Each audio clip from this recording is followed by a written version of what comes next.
Folks, welcome to a very special edition of Trainwreck Tonight. It's July 29th, 2018. Degenerate Al is enjoying vacation.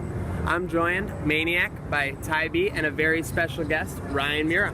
How are you? Good to Great. be here, folks. Doing well tonight. As always, we have DJ Supreme on the ones and twos. And sponsor, we know, D'Agostino's. Best pizza in Cheektowaga, as well as the ultimate Trainwreck Tuesday deal. Call in, order save This Train Never Stops for $5 off your order. Let's go. Ryan, you were at training camp yesterday. Yes. Okay. Now people recognize you. They see me. I tell people that you're coming on to the show. They're like, Ryan Mura, oh my God, you got him? What does he do? So people know you. You're kind of you become a celebrity. You've instantly elevated to this. Tell us a little bit behind the man and the myth. Well, I appreciate those the compliments, but no, I'm an attorney. I specialize in insurance coverage and defense litigation. It's a family-owned firm. My dad started it over 20 years ago, and so that's my background. But I also enjoy sports. I coach soccer at St. Joe's, and it's been fun to do that. I'm lucky to get to do that. So the soccer thing, how long has that go back? You've been playing since you were a little kid, or what? Yes, yeah. I started out when I was probably 6 or so playing, and then I've coached for the last 7 years now. We had our 100th game actually last season, so total record I think is 74, 24, and 4. So wow. Now that's pretty impressive. I'm a little angry that the Trainwreck intern didn't inform us that you were going on the century mark. I'm a little upset. But with that said, speaking of milestones, these tweets you're dropping, I mean, again, this is the thing. You kind of just burst onto the scene. People don't remember where you came from, but they know that you're here now. Tell us a little bit about how it went from, just being an attorney. Obviously, your Twitter following was under, 1,000 this time last year, I'm assuming, right? Yeah, it's grown a lot. Now you're coasting around 3,500. When did you make that decision? Like, hey, I'm going to start putting this content out there. Really, it's just been random thoughts. As you see content come out, you kind of have to. It's your first thought that comes in your mind. What am I going to do to put something out there that's going to add to the commentary or add to the experience? So really, that's it. And then to get more of a following, you sort of start to follow certain people, and hopefully, if they see what you're putting out there, they'll start to follow on to you and share your stuff. So. Yeah, anyone who's been on the Twitter sphere knows it's a give and take relationship. So now that we've given people your background, we need some takes from you. Okay, all right, Ryan? let's do it. You were at camp yesterday. Let me first note, Ryan went with his nephew? Yes. Matching Toon Squad jerseys. That's when you're a next level fan, when you're wearing matching outfits to training camp. But tell us a little bit about what you saw. So, I don't know if this was just my perspective, but it was all about special teams. What I saw mostly, I mean, there was, drills sprinkled in, but most of what I saw was a lot of special teams were field goals, punts, returns. Tywan Jones made a nice play. McDermott was clapping it up, of course, as he always does. But what I liked about it was you could see each of the quarterbacks working with the same sets of receivers, so you can kind of judge them based on that. And I saw Allen had, I think, the best day out of the quarterbacks. McCarron was okay. He had a lot of steady, consistent passes. And Peterman, I've not been a fan of Peterman ever since we saw the 5 interception game last year. I don't know. You hear a lot of people pushing back about we're blaming him too much for those interceptions, but I don't buy into that. I think he's got a very low ceiling. He doesn't look to be the flash in the pan that Josh Allen could be, the lightning in the bottle, so to speak. So I'm ready to see what Allen can do more with the ones, and hopefully they start giving him more of those reps. Yeah, I think that's kind of everyone's biggest takeaway so far. Is Josh Allen's been sort of really highlighting his skills. He's making those throws that none of those other quarterbacks are going to make. He had a back shoulder throw to Cam Phillips yesterday. Beautiful. Where his legs were literally perpendicular to the receiver. You want to be parallel with him. You want to be parallel where you're throwing. Nate Geary said it best when he thought that throw was going in the 390. It looked like it, and there's a beautiful throw. And then he also hit Kalen Clay for a beautiful touchdown on the wheel route. And it's nice to see them putting in those pro concepts. Josh Allen's really showing his stuff today. Yeah, two things that you guys both elaborated. One, I think Allen's showing a lot of flash in the pan so far. He's not showing the consistency that the coaches would like, but I think it's tough to do that at this juncture. I mean, you're seeing these posts, oh, Peterman went 2 for 3, you know, like they're getting 3 throws in like, you know, 1 hour window to like show, you know, the progressions and things they're making. That's tough when you're in an open QB race for 3 guys. So I think we'll continue to see those flashes from Allen, but I think we all kind of agree that McCarron, by treading water, probably won this weekend, quote unquote. Allen was the underdog coming in, but McCarron probably came out with the best quote unquote weekend. What do you think? I would agree with that, but I'll say this. I wonder if behind closed doors, McDermott and Bean have had some more of a plan to actually have Allen start this year. I knew I was going to love this guy. He's bringing the conspiracy theories and lay it on me. So here's the thing. It's all about setting expectations. If you're in an organization, 1,000,000%. They're going to set the expectations that it's going to be either McCarron or Peterman because they have experience. All right, and you can buy that as a football fan. But what would make it appear, or what would seem more incredible if eventually Allen's the one winning the competition? Surpass the expectations. So you're Absolutely. saying, as you go into the season, then you're thinking, all right, this guy was not going to be the starter, but he did so well that he just won the job. And the organization looks great, and Allen looks great. It's a win-win. And again, not to go on two ends of the spectrum here, but you got a set of former head coaches that's riding, you know, a dual-person bicycle around the park. And then you have a coaching staff that's saying, you know, Allen is going to get time with the threes and he's now to start setting him up for when he does surpass expectations for it to seem like he's really excelling. Absolutely. And the other thing you guys both touched on is, I think, you know, with the wheel route and the schemes we're seeing from OC Brian DeVol, a lot of people are already saying this could be, you know, a completely different offense. The schemes are going to play, you know, things like RPOs, of course, were a big hit in the postseason last year. I think we have a lot to look forward to on the offensive side of the ball, despite a lack of weapons. Yeah, just watching the videos I've seen from camp, I haven't been able to get out there yet, but there's been a lot of guys getting a lot of videos out, and you can just see, if you just pay attention to the linemen, a lot of them are going to engage run blocks, and then Allen ends up pulling it on a play action. So you can see that they really are starting to integrate those run pass options. And they're doing a lot of stack formations where they're putting out Charles Clay and then another receiver there, so he's taking both defensive backs out, and then they're also doing a lot of motion stuff. They're making it very easy for Josh Allen to find his reads and to figure out what base defense they're in. He's, I think, pretty well. Like, he's done a great job of picking up whether they're in man or zone. He hasn't missed a lot of throws through that.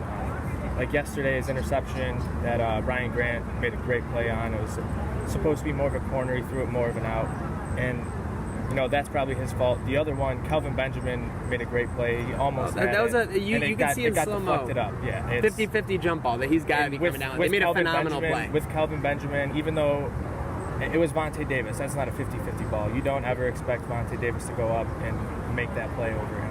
So you can see that he's really just trying to make those throws, those NFL throws. And it's great to see. I think part of it, too, compared to what we saw last year. So last year, vanilla offense, I mean, it was extremely frustrating at times, I would say, basically the whole season. And it's nice to see Allen actually taking some chances. I'd rather see it now when he's going to be learning, and hopefully this translates to the games in the sense that he's not going to be afraid to take those risks. On that play, it was the interception from Grant was right in front of me from where we were standing. I mean, it was a great play. If he threw the ball maybe a half second earlier, it might have gotten past him because he really zipped it in there. Yeah, he had to toe tap that in.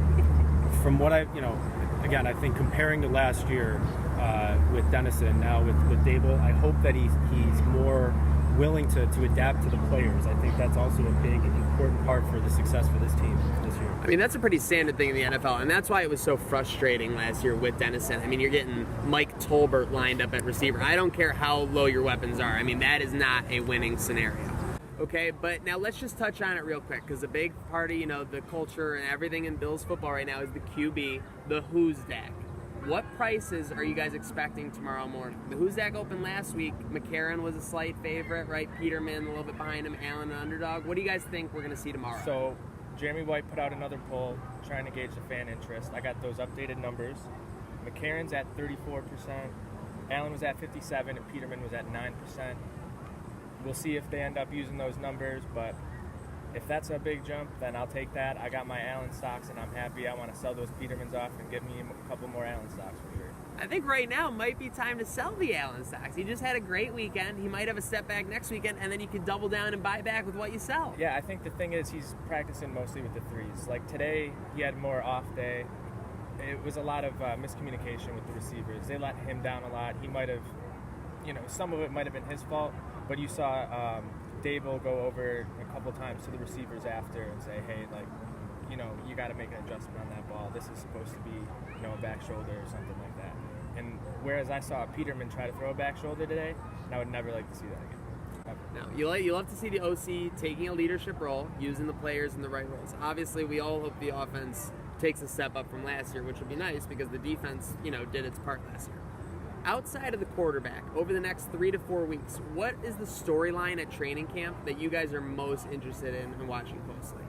Well, I think this time of year, we were talking before the show starts, no news is good news often. Injuries, I'm concerned that we're going to inevitably have an injury to someone that's a big part of the defense, a part of the offense, something like that. And to that point, I'm interested to see who we bring in from another team that's maybe a surprise cut. Every single year there are players that are available that you never thought were going to become available even earlier in the spring. So I'm interested to see if they're going to bring in more talent. I'm always most interested in the business side of the football.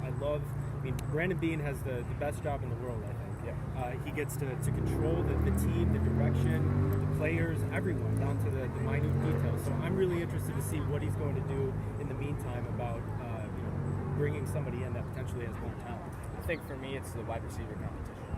Coming in, you had to think it's a lock. Kelvin Benjamin's on the team. Zay Jones is on the team. Besides that, I thought there was 11 guys fighting for maybe 3 to 5 spots on the roster. Now, I don't know if Zay Jones is a lock. Everything that's happened, who knows what's going on. McDermott's not too happy with him from everything we've been hearing. And other guys have really impressed. They've been playing Malcolm Dupre with the first team. He was a practice squad guy all last year. He was a 7th-round pick to Green Bay, ended up missing the roster after a concussion, and then we picked him up, kept him on the practice squad all year and stashed him, and he's looking like he's having a really great spring and transitioning that into the summer, hopefully into the fall. And then you got guys like Robert Foster, Brandon Riley, and Ray McLeod, who are looking really good as well. I think Ray McLeod will make the team. He'll probably be a returner. He's a guy that really reminds me of Tyreek Hill. He's small. He's undersized. Big reputation there. He's never had a set position really, but he can do it all. I've seen that guy make some plays in college, going up over guys at 5'9". It's extremely impressive. Yeah, we've been seeing the names of everyone you just said this past weekend. Brandon Riley, kind of the super dark horse at this point. He was doing it last offseason, made the practice squad. Now there's kind of an opening at wide receiver, you would think, if they're going to make a run. So it's definitely an opportunity for him, hopefully, to take advantage. I love what you were saying. Brandon Beane, he will be aggressive. There's no way you would have thought last year we were trading Sammy, trading Darby, acquiring Jordan Matthews, acquiring Kelvin Benjamin, getting rid of Darius. If there's an opportunity, he'll take it. Whether you believe the incarcerated Bob rumors of that they've had an offer in for Julio Jones. To be honest, I wouldn't be surprised if they had a call in. I don't think they said, we will give you a first-round pick or something else. I think that it's Beane's style to kind of massage these things into, or he wouldn't just fire out offers for somebody. Now, obviously, Julio has a level of discontent with the organization, but they got the $2 million bonus. He's in camp now. A good faith negotiation. Of course. So. Moved $2 million up, but some player who hasn't checked in yet, Khalil Mack. And he was working out in Buffalo this past week. Mura, what do we got on the sources? Any insider info? I think any paperwork saying he's coming to Buffalo? No, none that I have at least. But I think he would love an opportunity to come back here. I mean, this is where he built his football career. And the best story I've heard about Khalil Mack was how when he was a junior, he wasn't even being looked at really for the NFL draft. It was his mother who convinced him to go back to UB for his senior year. And then, of course, he's the 4th overall pick. Excuse me, 3rd, right? Yep. Oh, no, was he right after? No, either way. Right after. Top 5 pick. Top 5 pick. And, it would have been nice to see him in... I don't know, he's top 7. I don't know, yeah. He's slipped because of Sammy. That was the story you were talking about. He even messaged Sammy, like, oh, you messed it up. Like, I was supposed to be going to Buffalo, and you weren't. So, yeah. it was crazy when that happened, definitely, and it'll be interesting to see how that plays out, obviously. Taking a quick break from the Bills, going into Buffalo here. We had a little bit of a viral tweet this past Monday. It's definitely had some time to emanate. From Kimmers9290. Now, a big trend in Twitter, and now you're a Twitter beast. You have an empire over there, Mura, okay? So you know this popular move. Retweet for blank, fave for blank. And then you always get the haters coming in. Twitter has a poll option, you loser. But, this is the way you show the ratio and how it ends up working. What she pitted against was better wing place. Duff's or Anchor Bar, which is the classic tourist debate. Because if you're a tourist, those are the two places you would be going. But anyone around Buffalo doesn't suggest those as the first place. What are the makings of a viral tweet? What do you think was going through Kimmer's mind when she saw this blowing up on Monday? Well, it's a subject I think most people would like to talk about, at least from this area. People are very passionate about their wing choices. Now, my personal opinion is that you can't go wrong really anywhere in Buffalo to get wings. I mean, they're typically better than anywhere else in different states, things like that. Very understated in the wing argument that inside Buffalo is the 90th percentile of wings, for sure. But of course, everyone has their own places, myself included. And I guess her thought is, let me bring this up because it's something that most people will have a strong opinion about one way or the other. It's like drums versus flats. People talk about that. It's the same style. So I heard them referred to as skateboards recently. I kind of like that one now. Yeah, it's kind of the cool slang kid way to refer to them. Yeah, I'm still a drum guy. Okay, well, hey, my flat guy needs your drum guy to exist. So that's okay. Right. That's absolutely. What about you, Teddy? What are you rocking? It's tough. Obviously, she probably didn't even know it was going to go viral. She probably thought it was just a debate she was having with her friends. She thought this wasn't going to leave Will North High School. She probably just threw it out there, and then right away, that Buffalo fervor, right away, they all had to chime in with neither and start throwing out their favorites. So it was great to watch.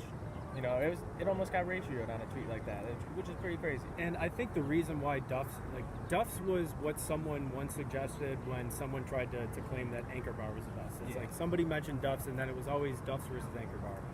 That's how it was the OG villain in that argument to Anchor Bar, for sure, no doubt about it. Yeah, so it always makes for an interesting discussion. It's probably, again, it's one of those things that I feel like it's destined to fight forever. Yeah. Those two, even though they're not the best, they'll always just be synonymous in that argument, which is better. So it's fun. It's always good to get people fired up over that. But I'll tell you what people don't need any help getting fired up for, and that's the Buffalo Bills season opener. We're talking against the Chargers. Sign up now, $60. Come ride with the Trainwreck crew down to Ralph Wilson Stadium. Everything you could want at a tailgate, you're completely taken care of. Ryan, I think we'll be seeing you down at that home opener tailgate as well. Sure, let's go. Of course, let's go. But now let's go to some other stories around the league, okay? Interesting thing, we all heard the rumor when he was getting drafted. Teams want Lamar Jackson to be a wide receiver. All of a sudden, yesterday in practice, Lamar Jackson throws a touchdown to Joe Flacco. Is this chess versus checkers when we're talking about the Ravens versus the rest of the NFL here? Well, we know that this is a copycat league, and the Eagles just showed us how to win a Super Bowl, and that's obviously throwing passes to your quarterback. No doubt. So now I expect to see every team this year throw passes to their quarterback because the Eagles did it, it worked, and so that's the key. That's the key to success. I mean, I think Lamar Jackson's extremely intriguing. I watched a lot of film before the draft and tried to come up with who I wanted the Bills to take. But Lamar Jackson was up there. I mean, he was unconventional. His video is amazing. When you watch him just fling the ball 45 yards, on his back foot, things like that. Yep. Very unconventional. He sort of is an arm thrower in the sense that he just doesn't use his lower body, but he gets the job done. He's electric in the open field. Everyone knows that. But unfortunately, we won't get a chance to really see too much of him. I mean, of course, in Baltimore. So I'm telling you, he's going to make you eat those words now because Flacco's going to tear an ACL week 3, and then Lamar is going to run for 150 on us. If Blake Bortles can run for 85 yards on us, then I hate to wonder what Lamar Jackson can do. I'm very worried. What I'm intrigued about with that is I heard some stuff out of their mini camp where they were running 2 quarterback sets. Been reading that as well. We've seen some stuff in sports recently with the Rays going with the opening strategy where guys are getting unconventional. They're looking into the numbers to find any little thing they can use to get ahead. And if you got 2 guys there who can throw the ball in the backfield, just as well as the other, then how can you defend that when you don't know who's going to get the ball? Lamar Jackson's also a running threat. You can hand it off to him, you can pitch it to him, you can do whatever in the backfield. How do you scheme to stop something like that? So that'd be interesting to see if Harbaugh goes that way at all in the season. Yeah, He just might come try on some through, sir. gadget It's okay. stuff. Come Oh, on. can I sit over here? Oh, yeah, of sure. course. Be quiet, huh? Oh, no, you're good. Don't worry about it. Who's going to be the Bills QB this year? I'm a bad one. I grew up soccer. I'm not really into Okay. American baseball. Okay. I cried when the Buffalo Bills won 4 times. Okay, Lost I did 4 too. times. Because, I like the Buffalo Bills. Me too. But you know what I honestly want to say, if I can? Do it. I'm from California with the Banjo-Lamini. California, I've been there, said this is a culture shock for me. Buffalo, in order for Buffalo to grow as a city, I hate LA. Why do I hate LA? Black on black gangs killing each other, black and white killing each other, Asians kill each other, white killing. It's the city of the devils. But Buffalo's the city of good neighbors. It's the great Well- spot to be. But there's a hidden racial agenda. Okay. And the hidden racial agenda extends to the football team. I don't know if we can get into that today, unfortunately. I'm sorry about that. Well, you don't have to get into it, but until Buffalo heals itself as a city, I don't think the Bills are going to win because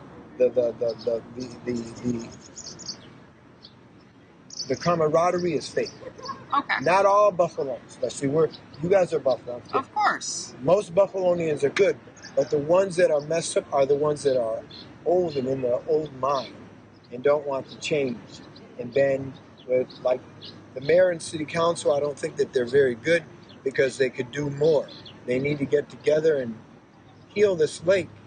If they don't, not just our animals going to be dying, we are going to be dying.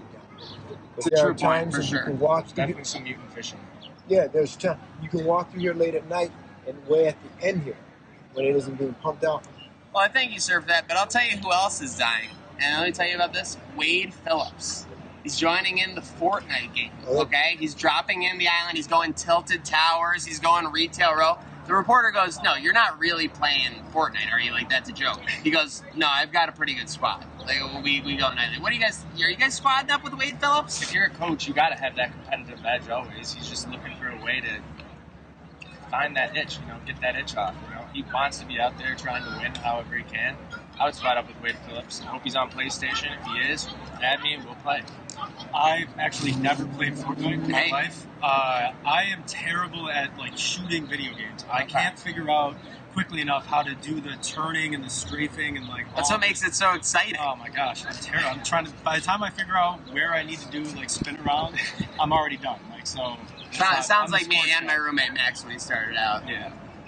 But anyways, yeah, and last but not least, yeah, these injuries in training camp. Are we going to see even more cut downs? Because obviously training camp used to be 2 months, right? It used to be going for July to the end, or from July, 10th or something, right? It's been cut down since then. Are we going to see it cut down even more? I think they're at a pretty good spot. They're doing a good job reducing contact throughout, so there's not a lot of contact. So a lot of the stuff that's happening is non-contact. Cornerback out for the Chargers had a non-contact injury just in conditioning. You're not going to be able to prevent that unless you're just in shape, and those things are still going to happen. It's a freak accident. There's not much you can really do to combat these things. It's going to happen. I don't think the coaches are going to really want to budge and lose any more of that practice time. And regarding non-contact injuries specifically, I've learned that most of them are actually caused by doing too much strength training because you're not actually Overexertion, they got to work on basically, pliability. Right. That is the part that's ignored because if you look at trajectory, players now compared to players 10, 15 years ago are working out way more, and it's all year round. And if you neglect the training, the flexibility, that aspect of your training, you're going to probably cause an injury, which is sad. So hopefully they do cut it back, at least, the weight training but again, like you said, I think it's something that's inevitable ultimately. Well, just like any other problem in the world, I have the solution right away. First 2 weeks of training camp, bubbles. The players are put completely in bubbles. It'll be easier to see them on the field. They won't get lost in the mush and everything. It'll be just more entertaining training camp. We know that those Sabres games, those bubbles, those were the entertainment last year. And it's amazing that people actually don't get hurt during that. I'm phenomenal. It's a lawsuit waiting to happen, I've seen and you some would know. people get destroyed. Right. But we should get you queued up, maybe a little aboard, when you get hurt in the bubble. Call Mura. Oh, I'm sure they have attorneys involved. Okay. So, yes. Well, hey, Mr. Mura, thank you very much for joining us tonight. Shout out to my guy with these hot takes that just came in. I don't know his name, but I'll give you one thing. When you're stocked with that many takes, you're going to go far in life. So I'm going to be looking to see that man blowing up similarly to the way you have in the past year. Shout out to Michelle, Tamika, and Tanya. I mean, geez, they're always on this train. Shout out to DJ Supreme on the ones and twos. Shout out to Al and Chrissy on vacation. What about you guys? You got any shout outs? I think we should shout out Nate Geary for the shout out. Oh, Gary's Theories, of course. Thank you. Wonderful Nate. Nasty Nate. No, I just appreciate you guys having me on. I love your work. Oh, your thousands, your kingdom is wondering, shout me out, King Ryan. No, just my family and my girlfriend. That's all I do. Now that is a smart man right there. Shout out the girlfriend. Keep in tune this week. We're coming out with all kinds of stuff on TrainwreckSports.com. We'll also be coming out with Bill's Central Station. Look for that from Topher and Petty Roosevelt on Thursday morning. Folks, it's a beautiful night here at Hoyt Lake. I'm joined by Ty B, Ryan Mura. I'm Maniac. Good night now.